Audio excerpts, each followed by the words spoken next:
Why did they invent alarm clocks anyway?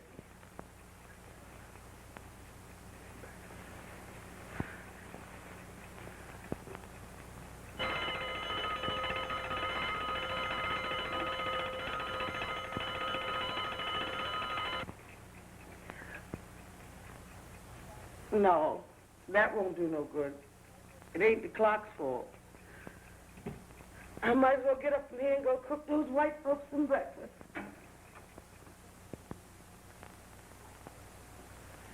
So it's you. Well, what's the matter, honey? What's Out wrong? all night laying around with other women. No, you know that isn't so, baby. I was out trying to win a little money. You know how it is. Yes, and I got to go to work and take care of you. Get out of my way. Sure can't dope these dames out. That's right. I'm going to bed. I can't be worried about her.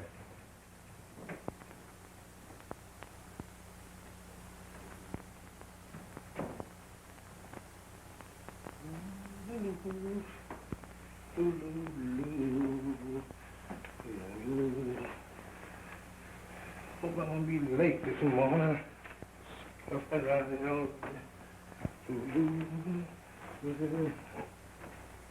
How does my sugar pie feel this morning? Baby's sick. Feel well at all. I'm so sorry. I'll call the doctor. No, Lem, don't. I'll be all right. I only have a headache. I'll take an aspirin. I'll be fine this afternoon. You go into the yards and take your run out. Now, baby, if you was sick, you know, I'll lay off, because you was first and always, honey. But I don't want you to lay off, dear. You go and take your run out. I'll be all right. If I feel better this afternoon, I'll call up a friend and have them come drive me through the park. Well, that's, the air ought to do you good, huh? But what friend? A girlfriend, of course, you silly. Jealous? But I like you that way. I know you're in love with me when you're jealous. Yeah, but I'd kill any man that just looked at you. Oh, dear, don't talk that way. Why, you wouldn't want me as much as you do If what? if somebody else didn't want me to. I want you to love me a lot, but I don't want you to even think about killing anybody about me. You know, murder is a terrible thing, Lem. Well, let them think about that when they go looking at you. You are mine. I'm putting up for you. I've furnished this home, bought you a car, jewelry, and clothes, and everything your heart has desired. And you know that. But it's all for you and me. And I don't want to catch no handsome dude of a loafer hanging around here while I'm out. If I should come back here and catch one of them dudes in here, I would sing it. Oh, Lem, darling, don't. No.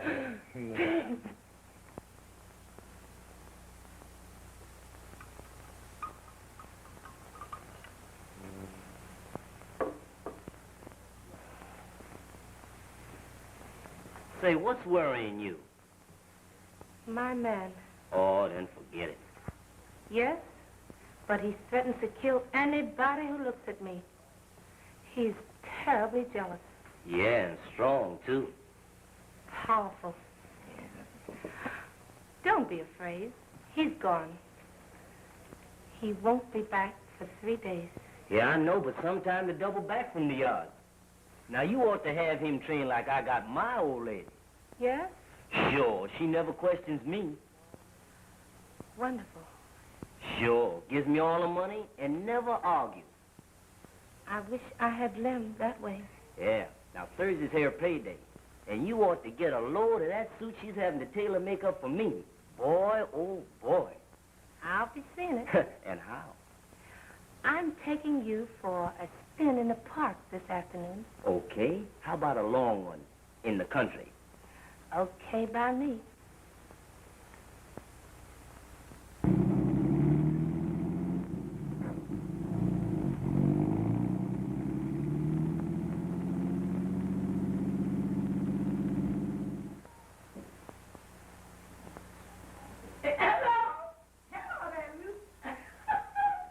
Listen, you know what I saw Lem Jackson, driving that no-count man Amanda around town in that pretty car Lem done get him. Hush your mouth. It's the truth. Well, honey, Claire, Mandy there working for the Hewitts, working her guts out, the hardest job in Birmingham, to take care of him. Well, Huh? if Lem Jackson ever catches up with her, oh, Somebody ought to put her wise to what's going on. ain't it so? By the way, suppose you tell her. And having her hating my guts? Never. I done put you wise, so you tell her. I has it. Yeah. I'll tell her. You told me. Well, we working women all stand together, and man is one of us. And I never was for slaving in the white folks' kitchen, taking my money, giving it to some old stinking yellow man to carry around and give it to some old stuck-up husband. Will you quit running your big mouth and bring me my breakfast? Of course, darling. I know you're hungry.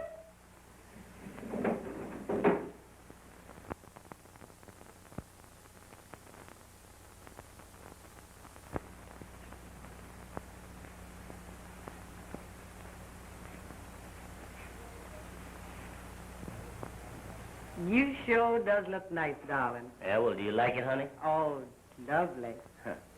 Well, here I am, all dressed up, and no dough. Why, people seeing me like this would expect me to, Oh, darling, of course, I wasn't going to let you go out broke.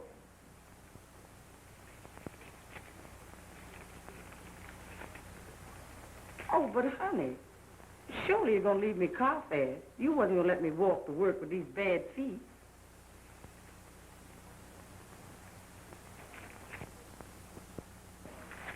You do love me a little bit, don't you, honey? Of course I do, Mandy. But you ought not be so quick to go around here listening to folks who gossip. I mean these people who are so quick to tend to other folks' business. Now, you do care for me a little bit, don't you, honey? Well, of course I do, dear. But I don't know what you're talking about. Ain't nobody been talking to me.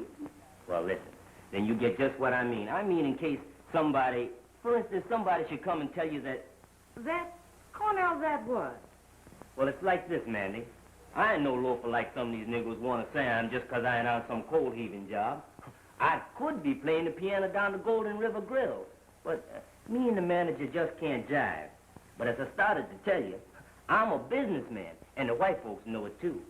Of course, some of these Negroes think I'm too deep for them 'cause they can't understand me. But you understand me, don't you, honey? Of course I does, dear.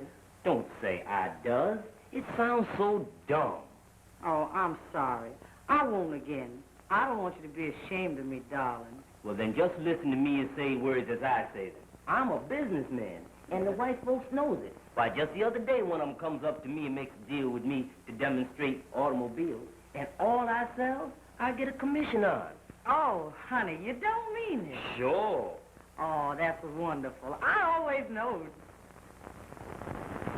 My duties is to drive a new car around and show it to somebody, and ride them around in it. Now, if somebody comes telling you that they seen me driving a pretty woman, or women, around, you'll understand, get me? Yes, but you won't get to liking these women and forget poor... No, I won't forget poor Mandy. Why, I can't afford it. That is, I mean, well, I'll always care for you, Mandy. There'll always be a warm spot in my heart for you. Why, you're so good until oh, well, let's just forget about it. Now, you just believe in me first, last, and always. Understand, honey? Well, got to be going now. I got a big deal on tonight. Bye-bye, baby.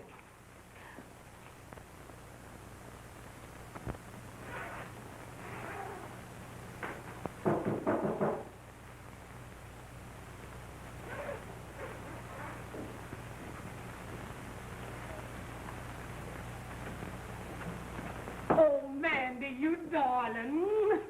You must excuse me for running in on you like this. But Mandy, I have to see you. Oh, yeah? Well, come in. Yes. It's about my man, I guess. How'd you know? He told me. No. Yes. He tells me everything. Says which? You see, he's a big businessman. The white folks done hired him to sell and demonstrate cars. No, well, I declare. I was afraid I'm too deep for you, Liza. You see, Cornell is an automobile salesman. And his duty is to sell and demonstrate cars. So that's the reason why you might see him riding pretty women around town. You don't say so. That's funny. What's funny, Liza? Your man and Lem Jackson's gal, and he wasn't riding her around. She was riding him around, and it wasn't no white folks' car that was riding around in neither. It was Lem Jackson's car, the car he gave her last spring. Oh, you poor darling. That man's just jiving you, just like they always jive us. It's a lie. And I won't listen to you, Liza Freeman. You just jealous, that's all. My man's a big businessman while yours is a loafer. You just jealous and I won't listen to you. You're right about my man, Mandy. He's a loafer, too, just like the most of them. But we women got to have a man. And as long as he's only no count, you can put up with that. But when they take your money and start riding and flying around here with a high yellow hugger like that, Louis, then we ought to know about it. And that's what your man is doing, and he is doing it right now.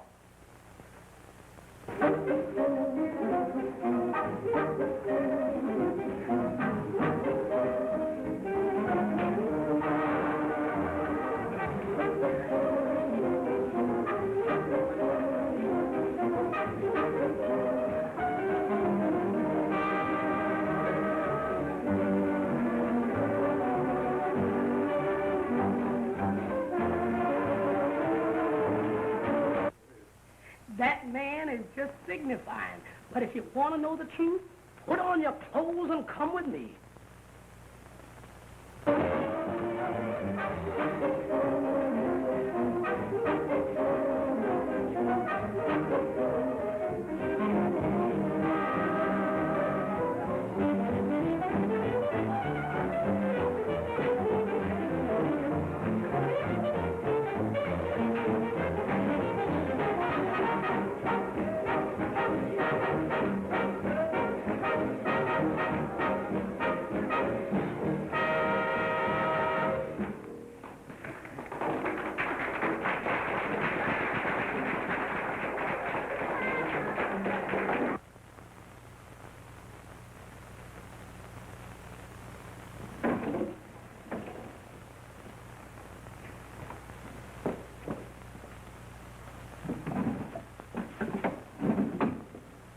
Oh, no, Mandy. You're going to get us all in jail. No, child. You don't need nothing but your natural strength and your big fist to wipe up the floor with that husband. Listen, if I don't come by your place in the morning before I go to Miss Hewitt's, call her and tell her anything. The Lord be with you, Mandy. I'm watching, and if anybody tries to two-time you, remember, I'm waiting and I'm raring to go. Well, come on and let's go.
No.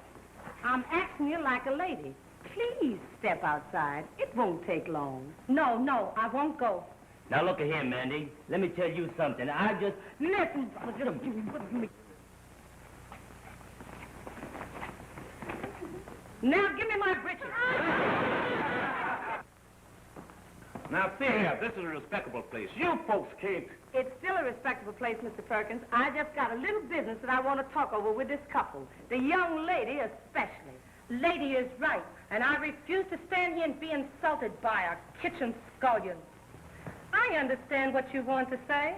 Well, what do you expect a man like Cornell to do?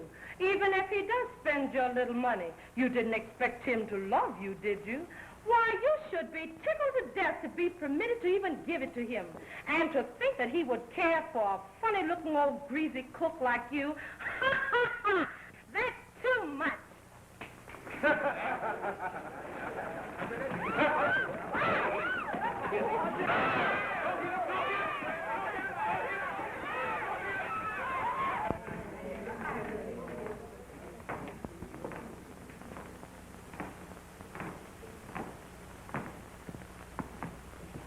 Now we're going to take Slow Kid's number. Okay. Slow Kid! Watch this number. I want to see if we can use it.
Quiet, everybody. This is Mr. Gregory.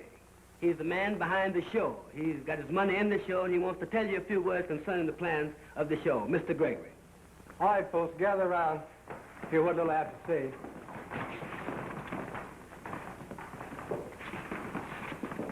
I hope you like it, folks, but these are only rehearsals. I want you to remember that. If we go to falling in love with our own efforts, often only to be let down so hard after the first night until the heart is taken out of everybody by the bad press notices they get the morning after. And we don't want that to happen to our show. You know and I know that while a colored show may be and is supposed to stay within a certain prescribed scope, we must, if we hope to get anywhere, deliver something within that scope that the public will like and come to see. That is entirely different from what an audience has become accustomed to seeing and hearing. That, my people, is what I'm hopeful of giving them. So I want all of you to do your best. Unbend, relax, give me all that's in you. But don't, oh, please don't begin thinking how good you are and all that. Just hope you're fair and try to get better with every rehearsal. And give me a show that will get over and the public will like and come to see. All right, Sammy. I'm here, baby.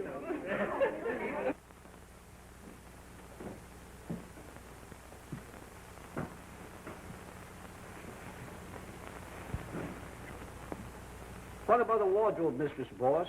It's time we begin to fit these people we are going to keep. I agree with you, Sammy. And Miss Powell has promised to bring in someone she has selected. Where's Miss Powell, anyhow? Right here, Mr. Gregory. Good morning, gentlemen. I was down on the stage when you came in. I've been down there since the first one arrived. Isn't that the kind of girl we need? That a girl, Lena.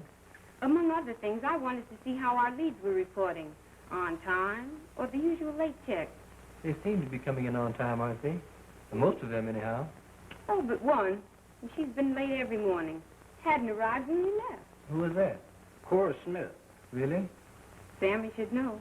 She ain't been on time since rehearsal started. And when Big Jones arrived with that big yellow car, she seems to always arrive in a bad mood. Swears and raises particular Cain until she goes to her dressing room and sleeps it off. She wouldn't go to bed before sunup, and up 3 or 4 hours if she was to be shot at sunrise. I'm sorry to hear that. She's really a good performer. While not the leading woman, is a hub on which the show must depend. I hope you haven't quarreled with her. Say, boss, I ain't fussing with no woman, especially this one. I'm leaving that to you. But I'm telling you now, that Cora Smith is an ornery woman and a mischief maker in the bargain. And I don't care how good she is.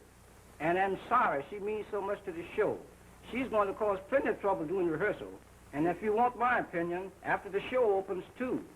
If it opens. You mustn't take it seriously, Sammy. Remember only that she's a good performer when she's... Sober. Oh, does she drink, too? Is what he says true? Drinks like a fish. He's late at every rehearsal and raises old Ned and holds it up when she does arrive. He gets everybody nervous and upset and sends them all home late at night when they could be leaving here around 6 or 7 o'clock at the latest. Well, don't you see who's here? Give me the noise. Listen, that's her now. She's just arriving.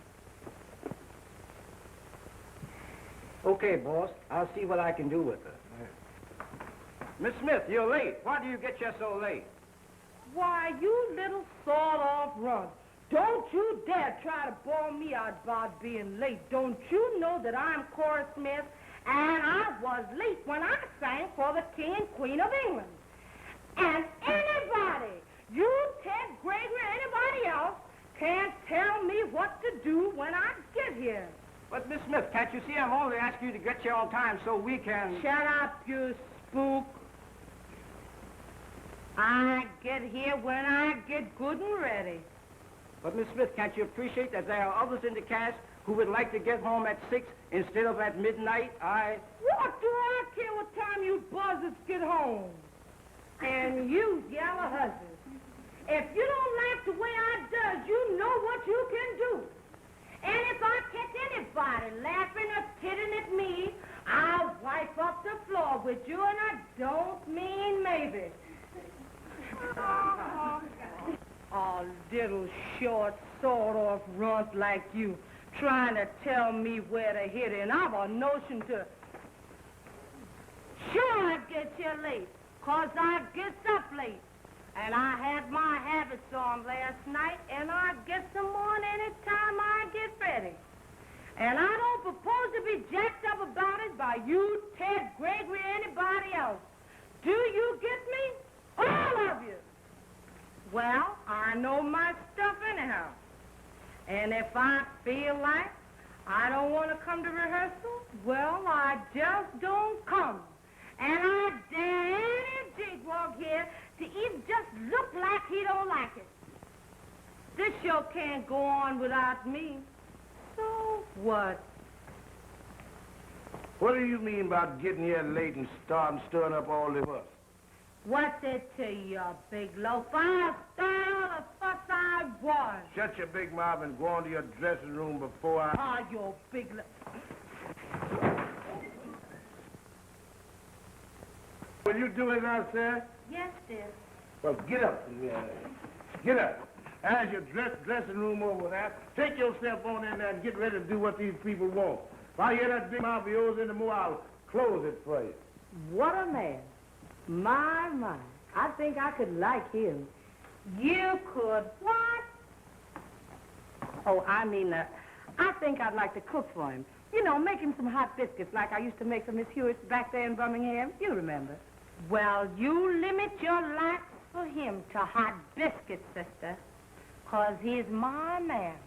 And I don't allow no woman to look at him like you was looking at him just then, or you'd be going back to Birmingham in a pine box. Do you get me? Yes, I get you.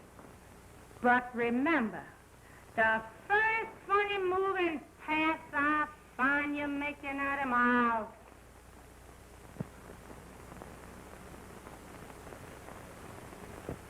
Smarty, if she runs into me, I'll send her further than he just sent her. My name's Mandy Jenkins, and I can whip any hussy that stands on 2 feet. I'm sorry Cole's been holding up your rehearsal. I'm starting the first. See, I didn't know it. But any time she gets here early or late and starts a ruckus, just send for me. See, I owns the Autumn Leaf Social Club, and I like to see my race get long, but you know, as somebody with a head full of that stale liquor, you understand, see, is always ready to start a ruckus. Now, any time that she comes here and starts to perform, just send for me. Now, I'll straighten that chick out. There. Why, man? That lady told me you called up last night. I could hardly wait to see you. Gee, you look good. My, my. I'm so glad you think so. You know, I've been intending to get in touch with you ever since I heard you were here in New York. But honestly, I've been so busy. Well, you sure does look fine, child. New York certainly does agree with you. You know, everybody up on the Highlands sure does miss you riding that baby buggy up and down the avenue. Come on, we'll go in the office and talk it over. How'd you leave everybody, Mandy? I left quite a while before you did. Oh, just fine, honey. And you see, I knowed you was up here and what you was doing because I met your mammy at a chitlin supper down in Alice C. And she told me all about you. Really? Yes, she told me how you'd gone through school and graduated from college, and now you knows everything. Oh, no, Mandy. Not everything. Just a few things. Well, most everything. She says how you was a stenographer and working in an office. And what did you do, honey? Run one of them typewriters? Ticket, ticket, ticket? Like a white girl? Huh? Oh, but there are plenty of colored girls operating typewriters now, Mandy. Sure enough. Oh, yes. Does you work for white folks, honey, or colored? A colored man. The producer of this show. That's great, and I'm sure glad to see our folks getting on. He ain't stuck up, is he, honey? Oh, by no means. He's a fine young man. And young, too. That's right. I just remember your mammy telling me something about him. Well, I'll take you over and introduce you to him. Come with me. Sure, sure. Oh, I forgot to tell you. You know your mammy's done moved out of Alley C since you left. Oh, yes, she wrote me. A better house in Alley G. That's fine.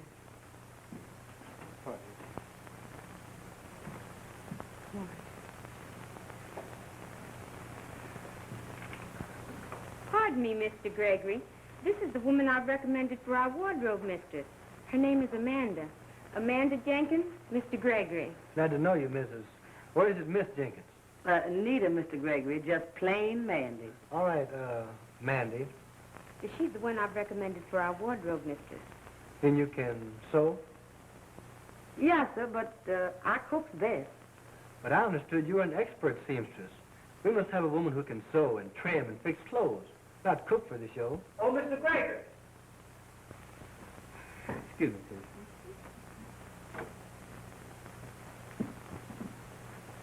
Why don't you stop talking about cooking? He wants a seamstress. That's what a wardrobe mistress must be. Sure now? Of course. You can sew, can't you? Sure, sure.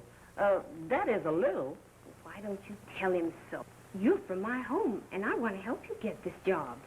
Oh, honey, I'm so grateful. And I'll do what you tell me to. But I is a good cook. I can make some biscuits that just naturally melt in your mouth. And you have to be a good cook to stay out there at Miss Hewitt's. And yes, sir, and I... Here comes Mr. Gregory back. Now, remember, don't say anything more about cooking. Tell him you can sew. Sure, sure. Now, as I was saying, we must have a woman who has specialized in dressmaking, fitting, and designing to prepare the costumes for our show. Now, you don't seem to answer our... Oh, but Mandy can do all that, Mr. Gregory. Why, she used to sew for the best white people in Birmingham. And since she's been in New York, why, she's worked on Fifth Avenue in Madame Chico's. Head designer over there. Oh, she can trim and design, and she does it quickly, too. I know she can. So consider her for the job. And I'll explain what we'll want done while you go on with the rehearsals. All right, Miss Powell, since you speak as you do about her, I know she must be all right. Thanks, Mr. Gregory. Now you go on with your rehearsals. You're terribly late already. Pardon me. We're going to try one of Miss Smith's numbers. Okay. Oh, Miss. Yes, Mr. Pell, I'm right here. Right this way. Will you take take from the chorus of Once I Did. Tell him what key you wanted in. Eighth flat.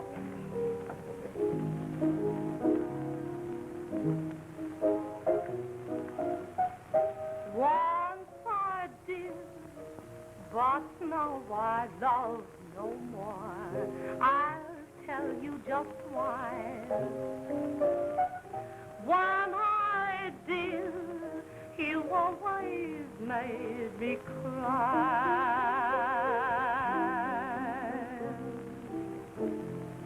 You take on all the sunshine and left me rain. Each night I pray the sun would shine for me again.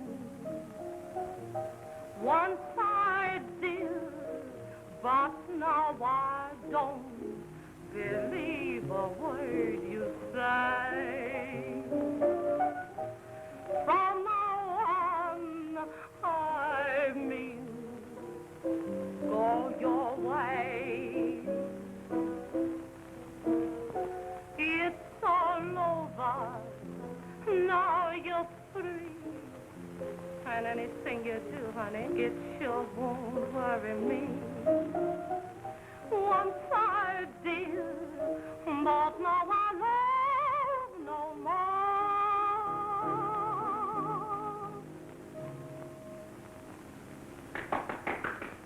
Lordy, honey, your mammy didn't tell me everything about you. What do you mean? She didn't tell me you could lie like that. And lie so fast. Woo! I guess us colored folks are just natural-born liars. And you just swept me off my feet. But why'd you do it, honey? Why did you lie like that? For you, Mandy. I love you, dear. Why, how could I ever forget all you did for me back there in Birmingham? The help you gave me while I was struggling to get through school, and the food you brought my mother, and the money you gave me, and all that. Have you forgotten, Mandy? Of course you have. That's just like you, you old dear. You were always so good to everybody. You never thought about yourself. But I'm taking charge of you from now on. You're going to start being my big sister from today. I don't know whether you can sew or not, and I don't care. I only know that you're good, honest, and faithful. I can sew. I'll teach you how to if you don't know. We'll weather at nights, and nobody will ever know who made the costumes. You and I are going to stick together, Mandy, here in this big city. Let's try a chorus number. All right, girls.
Now, you get a Draymond and move your things right out of that stuffy little old room. No, I won't listen to any no's. I've a nice four-room apartment, and the girl who's been rooming we work nights together. Lord's gonna bless you, child.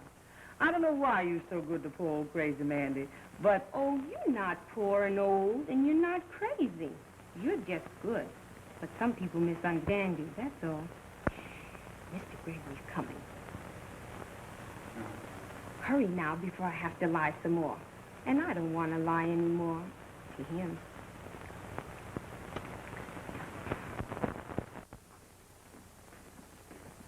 fellas. I'll call the boss.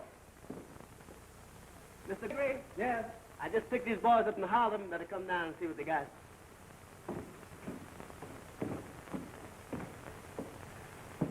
Well, let's see what you can do. All right, take it down, Harry.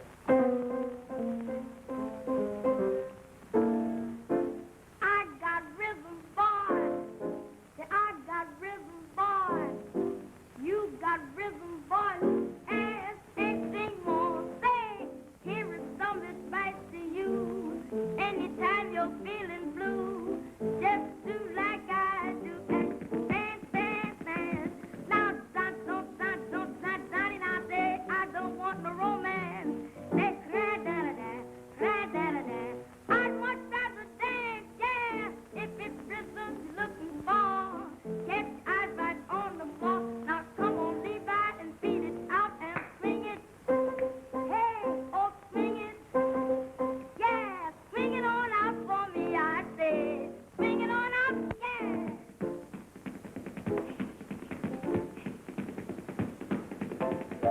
Yeah, yeah.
What else can you do? Well, these things are never called country boy hard. Well, let's hear it. I'm sorry, but we haven't got the music here today. If we could have it for you tomorrow. Okay, I'll see you tomorrow then. All right, thanks. Come on, Taylor. Okay, Mr. Gregory. When I dressed him up and give him my money, I was so mad when Liza told me what he was doing that I just naturally lost my head and got in a car and went out to that roadhouse and just wiped up the floor with that hussy. Shame on you. Huh? Shame on you for fighting. For fighting at all. You shouldn't be so common. Says which? Don't you know it's not dignified or becoming for a lady to go around fighting? Oh, of course it ain't, honey. I never did before. But when I see them with their heads together, a browsing and a cooing, and their eyes closed like they were so much in love with each other, I just went crazy and crazy. Him all dressed up in the suits I bought him with my money in his pocket. And she turns around and calls me a funny-looking greasy cook. Child, you'd have fought too if you felt like I did. Of course, I was mostly over it by now. But you know, it's funny. Sometimes I find myself thinking about him now and wondering what he's doing and who's taking care of him and giving him their money. Terrible. Says which? Why, giving a man your money. What manner of a man is it that would accept money from a woman? All manners of men in Birmingham, honey. Oh, no, Mandy, not all. You've just been going with the wrong kind. I guess you're right. But them's the only kind whatever pays any attention to poor me. Now, you mustn't see things that way at all, Mandy. No real man would ever think of such a thing. If he really cared for you, he'd rather give you some of his money. Sure enough? Of course. And that's the kind you're going with from now on. Sure enough. You know, I'd like to have a good man, honey. Well, you just be patient. You'll meet him someday. Who knows? He may be waiting for you now, just around the corner. Sure enough. What corner, honey? Mr. Gregory. I invited him to dinner to eat some hot biscuits. Lordy, and I ain't even put the things in the oven yet.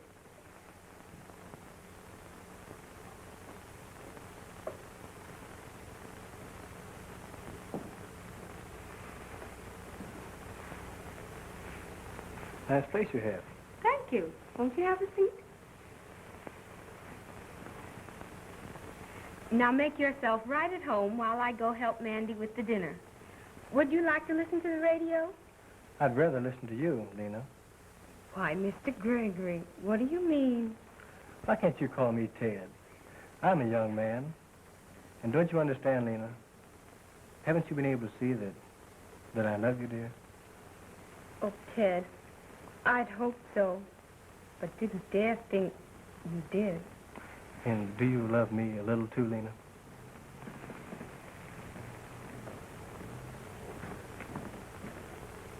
All right, Miss Watkins. So this is a little girl from Birmingham.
There's a little girl just came in from Los Angeles. They tell me she's very good. Let's see what she can do. Bring her on. All right, Miss Harris.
Excuse me.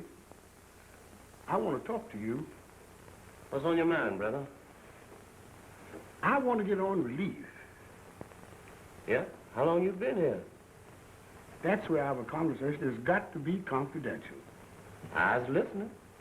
Just give me one more little drink, and I gotta go. I'm late for rehearsal now. And if that man of mine finds it out, he'll break my jaw. That's just what he'll do. I just got in town last week. I know you're supposed to have been here 2 years, but they told me to see you. Well, they sent you the right man, all right, 'cause I knows the ropes. That's what they told me, and everything is confidential. And I knows how to keep my mouth shut. You better. If I get you on a relief and you just got here in 2 weeks.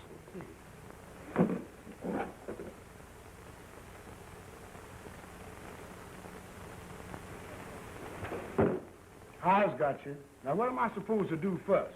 The first thing, you got to fill out some papers. Yeah. Then they're going to send somebody around to check up on you. But be sure when they get there that you be looking good and bad, hungry, raggedy, down in the mouth. Eyes wise. I'll help you downstairs to the taxi if you don't mind. Get away, man. I ain't drunk. How'd you get that way? Pardon me, ma'am. Don't shave for a week. I'm wise. First thing we're going to do, they're going to offer you a job, but don't take it. How come? It's easy on the release. And sure. Sure enough. I worked all night on this number, and I believe it's just what we want. I'll have Broadway run it down for you, and we can hear how it sounds. But it seems if they offer me a good job, I ought to take it. I don't mind working. Man, you crazy. They'll give you $16 every 2 weeks in grub for sitting around. What do you want to work for? That changes the complexion. Well, what next? Well, you must see me every day until the check starts arriving. Then I'll be seeing you. Cora Smith ain't showed up yet, and we're ready to start. That woman sure is a pain in the neck. I stand there squawking to get on the phone and call us. You're just holding her up. Never mind, Sam. Here comes Miss Powell. I'll have her to call us. You go backstage and see that numbers appear in routine, and no time is lost between exits and entrances. Hello, Miss Powell. Hello. I've just been informed that Miss Smith has not arrived yet. Of all times anybody should be late, this is most exasperating. I know. Well, I'll get on the phone and see what I can find out. Meanwhile, she's not due on for 40 minutes, so go ahead with the opening. She ought to be here by the time you get to her. I hope so, anyhow. I wanted you here to check up on things. I understand, dear, Mr. Gregory, but there'll be another rehearsal tomorrow. We've got everybody dressed and ready back there. So go ahead with the opening before they begin to get restless. We're ready. What do you say? Let her go.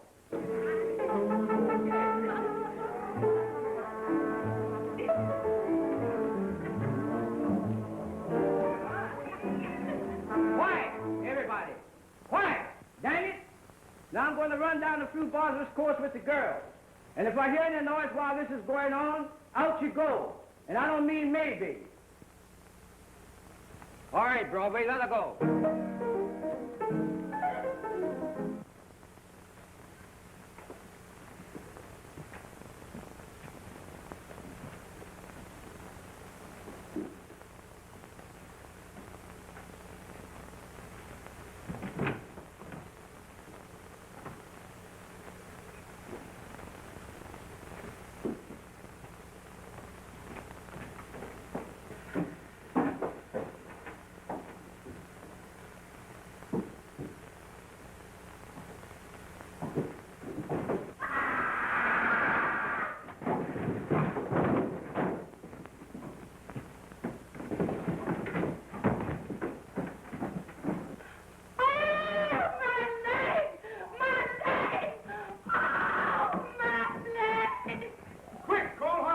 I bet she's broken her leg. All right, fellas, pick it up.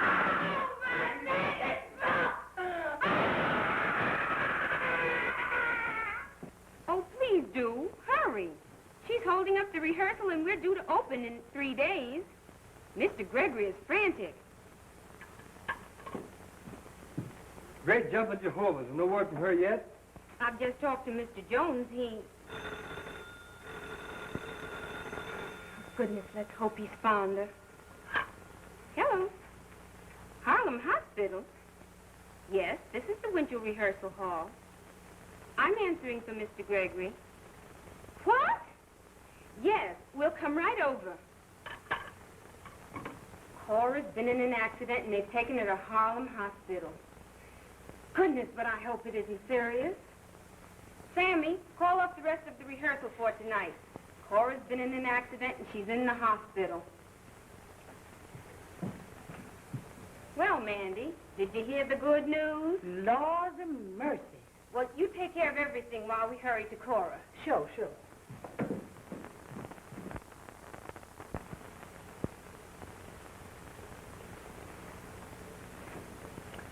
Well, it looks like we're blown up. There's a hole in the battleship and we're sinking. This show can't get to first base without a blues singer and a mammy lead. They look for it in this type of show. And Cora Smith is the best one in the whole Negro race. You're right. Oh, isn't it terrible? Just as we were about to get started, too. I'll hear it now from all sides. They said I couldn't do it. Of all the color shows that have gone by the board, no Negroes ever produced one. From Williams and Walker to Green Pastures, they've all been sponsored by white men. No Negro's ever been on the money, nor the profits. But we're not whipped yet, dear. We're only checked. I don't know. I feel as though we're going to make it yet. Now that Cora's out of it, I feel sort of relieved. Strangely relieved. But Lena, oh, Ted! Ted! There's our blues singer and Mammy Lee. I knew we couldn't fail. I just knew it. whatever in the world are you talking about, Lena? Have you lost your mind? Lost nothing. I've just found it. Oh, Mandy, Mandy, your time has come. You're going to save us. You're going to save our show. I can't save myself now, honey. I was moving. Why? Well, you see, when I left rehearsal tonight, I met the man that treated me so bad in Birmingham. And he done hoboed his way all the way up here to New York, following me. And I can't help what nobody says, honey. I just love that man. And it almost wrung my heart to see him so raggedy and hungry, so what? Well, I knowed how you'd feel. Him all raggedy and no good for nothing but playing the piano, so Oh, can he play the piano? I mean, does he play good and swing and jazz? No, he can play anything, honey. That's why they talk about him so. You know what they says about a man that plays the piano? He ain't good for nothing else. But I just naturally love that man. And I don't care what nobody says. I'm going to take him back. So that's why I'm moving tomorrow. I have a big idea. Since Cora Smith got drunk and stairs and fractured her leg and will have to stay in the hospital for perhaps months, we've got to have somebody to take her place. And that somebody is Mandy. But Lena... Never you mind, but just listen to me. I know Mandy can put it over because she's got just what this show needs. Swing! Now, here's the idea. We'll have Taylor write a new theme song for the show, postpone the opening 10 days while we get into shape to take Cora's place. But, honey, I can. Lena... Oh, yes, you can do it. Now, you two just be calm and listen to me. You say this man of yours plays the piano, and you then go out and get him and bring him here at once. He's going to play for you. And Ted and I are going to put you through the most strenuous 10 days of rehearsing on record. But you're going to save the show, Mandy. Save it for Ted and me. Now go out and get him, Mandy, and hurry. I'm going to get him, honey. He's waiting just around the corner. Oh, Lena, do you really think she can take Cora's place? Because we can't. Well, just trust to my judgment this time, dear, and wait and see.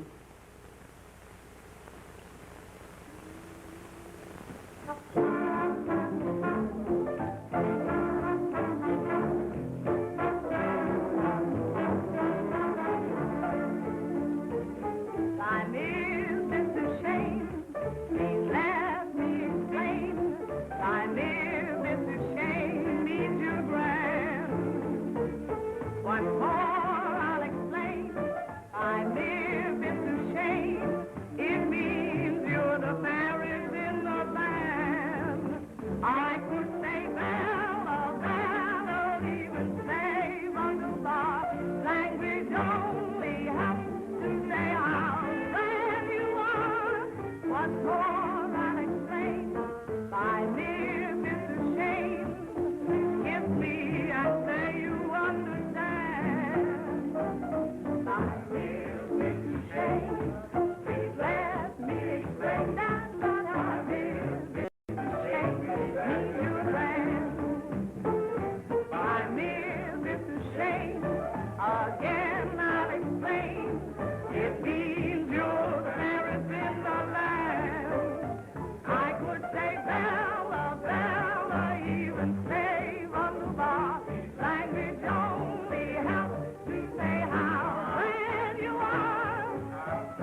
You don't need to go trekking off to Atlantic City to open.